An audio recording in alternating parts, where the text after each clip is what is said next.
All right, guys, it's time for the great reveal. It's Christmas Day. You get to open it, and it is. Oh, it's a signed golden statue of your boss, Mike of Mike Co. Incredible. Look at that. Wow. You're so lucky. You're so lucky to receive such a wonderful gift, wouldn't you agree? So, what would you say when discovering this incredible life-changing gift? You would say, it needs to have been expensive. It must have been expensive. It has been expensive. It could have been expensive. Now think about what we said about things being expensive or how much money they cost. Expensive is all about when you buy it. I bought this gift for you. So this would be about, what would you say to me? What would make sense? Oh, illustrating. Look at that. Could steal a cheeky 3 points right here. Oh, she's done it. Beautiful. Indeed. It must have been expensive. Indeed it was. So it could have been expensive. It could have been. The grammar makes sense. But in this case, it must have been expensive because it is a signed golden statue. So like, you're certain. The interesting thing about this is like, oh, it must have been expensive is still not 100%. We could say it definitely was expensive. If we use the past simple, it's like, it definitely was expensive. Like there's no doubt. But when we start to have it must have been expensive, if we use the perfect tense like this, then it just kind of leads towards like, was it? Can you clarify it? Tell me. So the perfect tense always connects to the conversation you're having like right now. So if we said it could have been expensive, well, yeah, it could have been, but it doesn't actually communicate anything. It's just like, but it could have been cheap. But must have been is a suggestion like, was it expensive? There you go. Your boss, Mike of Myco, must have got it for you. It's a secret Santa, but who else would give you a giant golden statue of their own face? So what would you say to your boss? You've just received this once-in-a-lifetime incredible gift. What would you say to the CEO? It certainly is different.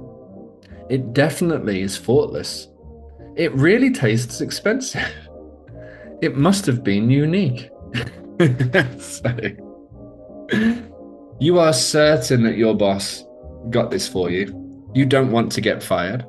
So what would you say to your boss upon receiving the gift?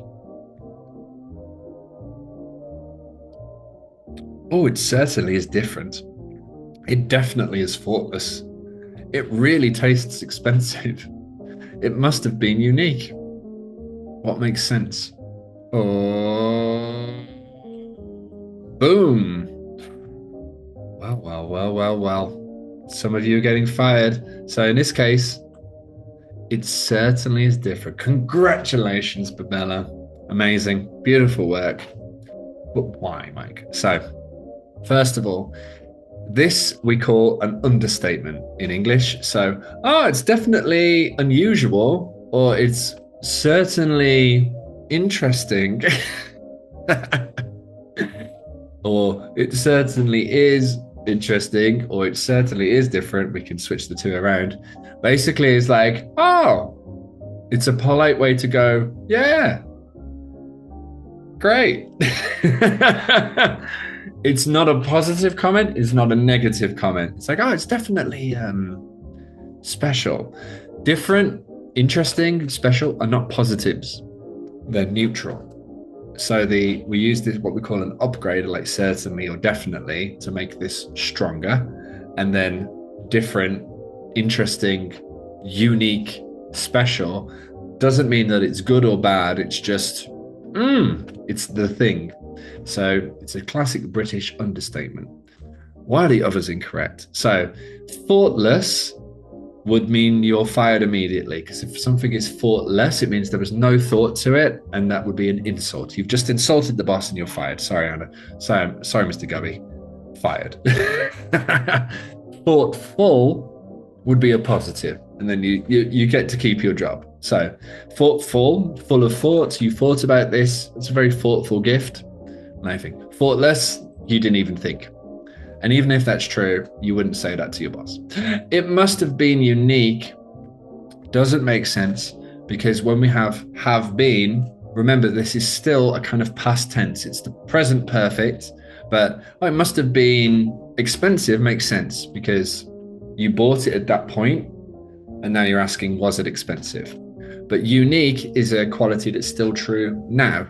So it must be unique. Yeah, like that's what it is right now because you're holding it. You can see it. It exists. But if we move that into the past tense, it must have been unique means suggests that something has changed, like because it's past. So it must have been unique, but you're saying it's not unique now. It doesn't make sense. So in this case, it must be unique, present simple. I get this with a lot of students who feel like maybe perfect tense or ing is a kind of better grammar or it's more advanced, but that's really not the case. It has a very specific function and it is still a kind of past tense. So it must be unique is perfect. That's all you need. All right. But Bella, I'm so proud. All right, then. There was the grammar, guys. In a moment, we're going to have a chance to use this yourself. You can ask me questions and we're going to play a fun game of what's in the box, but you will be typing the questions and I'll be answering for you.